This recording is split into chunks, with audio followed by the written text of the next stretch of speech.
Hallo liebe Leute, schön, dass ihr wieder bei mir einschaltet und herzlich willkommen zu diesem Video. Ich hoffe, bei euch ist alles richtig gescheit. Heute wird es basslastig bei uns und zwar schauen wir uns einen Subwoofer an. Den Aperion Audio Bravus 212D Subwoofer. Er soll ja viele Leute ansprechen, aber ich könnte mir vorstellen, dass es Menschengruppen gibt, die den Subwoofer gar nicht leiden können. Vermieter, Nachbarn und vielleicht sogar die Ehefrau. Und warum der Subwoofer mich älter macht, das schauen wir uns doch in diesem Video einfach mal zusammen an. Also, los geht's. Viel Spaß dabei. Euer Speaker Shocker.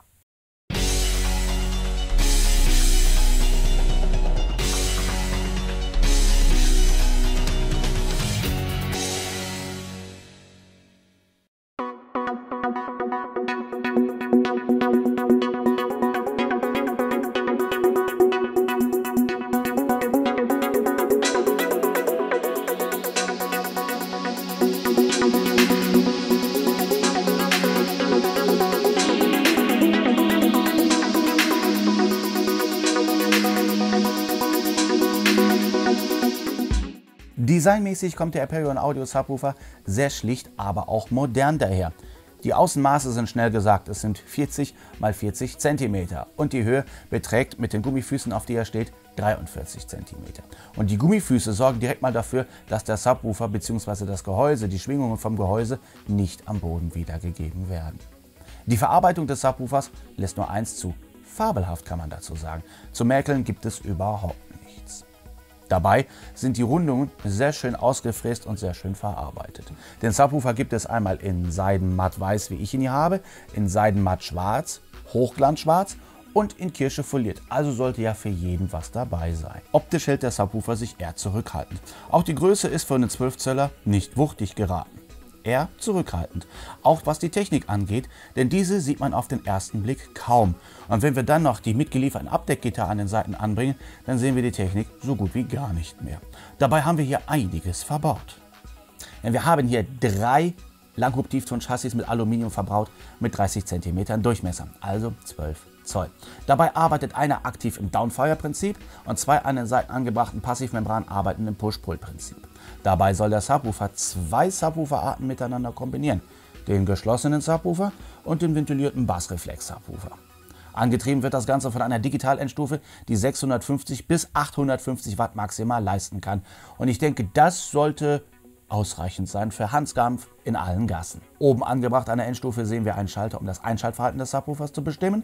Dann können wir noch die Phase einstellen, dann können wir noch den Crossover einstellen, also die Übergangsfrequenz und die Lautstärke können wir einstellen. Schön finde ich, dass wir hier die Phase stufenlos zwischen 0 und 180 Grad einstellen können. Das brauche ich hier auch in den Raum. Einfach nur 0 oder 180 Grad reicht mir hier nicht. Schön, dass wir es hier einstellen können. Dann haben wir noch in Shinju, also RCA-Form, den Eingang, den Line-Eingang und einen LFE-Eingang. Der LFE-Eingang ist dafür da, wenn ihr einen AV-Receiver oder einen Verstärker habt, der das Bassmanagement übernimmt. Dann braucht es der Subwoofer nicht mehr zu tun.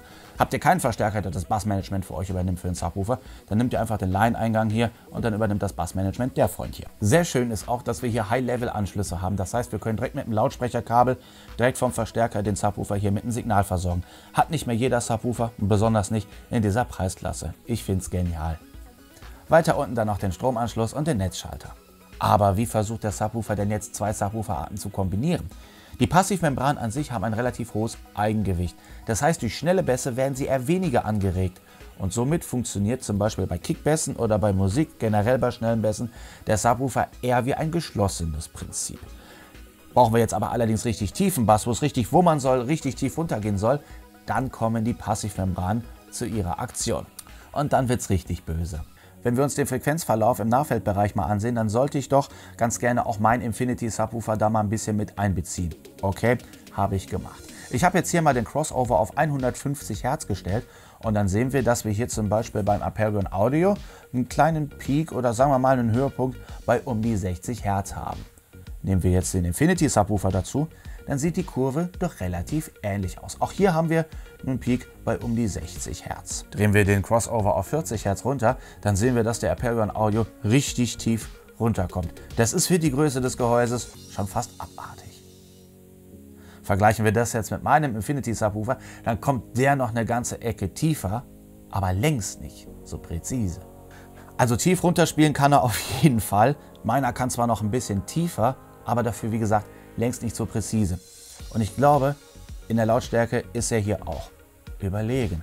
Und ich habe mal einen kleinen Soundcheck vorbereitet, also setzt euch eure Kopfhörer auf, denn das ist eine binaurale Aufnahme. Ich habe da ein paar Filmsequenzen einfach mal rausgenommen und auch ein bisschen Musik, damit wir mal gucken können, wie fügt der Subwoofer denn sich jetzt eigentlich ins Klanggeschehen ein. Dabei habe ich ihn auch mal ein bisschen lauter gestellt, denn er soll ja hier zeigen, was er so kann. Also, los geht's.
Also das haut doch mal richtig rein. Ja? Der hat auf jeden Fall genug Power. Und gerade im Filmbetrieb macht sich das richtig bemerkbar. Und da macht auch das Prinzip, was er hier verfolgt, richtig Spaß. Bei schnellen Bässen reagiert er auch schnell. Zum Beispiel bei Schüssen im Film oder sowas, hat mich das richtig überrascht. Passivmembran arbeiten kein Stück. Der Bass ist trotzdem genügend und kräftig da, aber auch ganz schnell wieder weg. Und das ist klasse. Da wummert nichts nach oder sonstiges. Und das gefällt mir richtig gut. Auch wenn es mal tiefer runtergehen soll, dann macht er das hier richtig gut. Das kann er präzise und füllt dabei ohne Probleme den ganzen Raum. Allerdings auch den Boden. Den bringt er richtig gut mit in Wallung. Ich habe hier irgendwie, ich glaube sowas wie Plattenbau oder sowas. Trotzdem reicht es, wenn man hier mal ein bisschen Gas gibt, dass das Ganze anfängt einfach mitzuschwingen. Besonders da, wo der Subwoofer gerade steht. Da geht es richtig zur Sache. Und da kommen wir dann zu dem Punkt, warum der Subwoofer mich alt macht. Früher habe ich mir über sowas gar keine Gedanken gemacht. Rücksichtslos, Bass voll aufgedreht, was Nachbarn sagen, ist mir scheißegal. Hiermit ist das doch eine ganz andere Ecke anders. Und hiermit habe ich dann schon, wenn ich 2 Filme schaue oder sowas, dann habe ich schon ein bisschen schlechtes Gewissen den Nachbarn gegenüber. Und dann drehe ich dann schon leise. Genauso, wenn man Musik hört oder so, man ein bisschen knallen lässt oder sowas. Nach einer halben Stunde traut man sich schon nicht mehr, weil da hat man schon irgendwo ein schlechtes Gewissen den Nachbarn gegenüber. Das habe ich mit meinem Frontfire Subwoofer nicht so das Problem. Aber gut, da kann der Subwoofer ja nichts für. Da kommt immer halt drauf an, was man für wohnliche Gegebenheiten oder sowas hat. Wenn man jetzt ein Haus hat oder sowas, dann ist das gar kein Thema. Was hier allerdings ein bisschen störend dran ist, das ist die Einschaltautomatik tatsächlich. Denn die hätte es ganz gerne ein bisschen lauter. Die braucht ein bisschen Power, damit der Subwoofer sich einschaltet und auch anbleibt.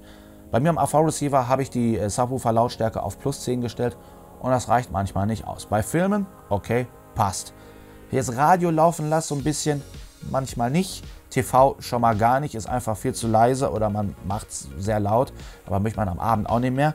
Und beim Zocken auch eher wenig. Oder man nimmt einen V8-Motor und hält den bei niedrigen Touren. Beim Blubbern, da muss man ein bisschen lauter machen, dann schaltet er sich ein, dann macht das auch Spaß. Aber ansonsten ist er leider meiste Zeit aus. Die Einschaltautomatik braucht da ein bisschen mehr Power. Aber ansonsten finde ich das System, was er hier verfolgt, richtig gut. Er kann wirklich schnell spielen, präzise und kommt tief runter. Und das mit so einem kleinen Gehäuse. Es ist nicht perfekt, aber sehr, sehr, sehr gut. Da stelle ich mir die Frage, was haltet ihr von diesem Subwoofer oder von der Idee, die der Subwoofer verfolgt? Schreibt es mir mal unten in die Kommentare, das würde mich sehr interessieren, was dabei rumkommt. Und jetzt bedanke ich mich bei euch, dass ihr wieder so lange zugesehen habt. Ich bin am Ende dieses Videos angekommen und mir bleibt nur noch zu sagen, bleibt mir gesund und munter, liebe Leute. Und wenn euch dieses Video gefallen hat, dann gebt mir doch gerne einen Daumen nach oben oder abonniert sogar den Kanal, denn das wäre sowieso Luxus pur. Also wie gesagt, liebe Leute, bleibt mir gesund und munter und dann würde es mich freuen, wenn wir uns beim nächsten Mal wiedersehen. Macht's gut, bis dahin, euer Speaker Schocker. Ciao.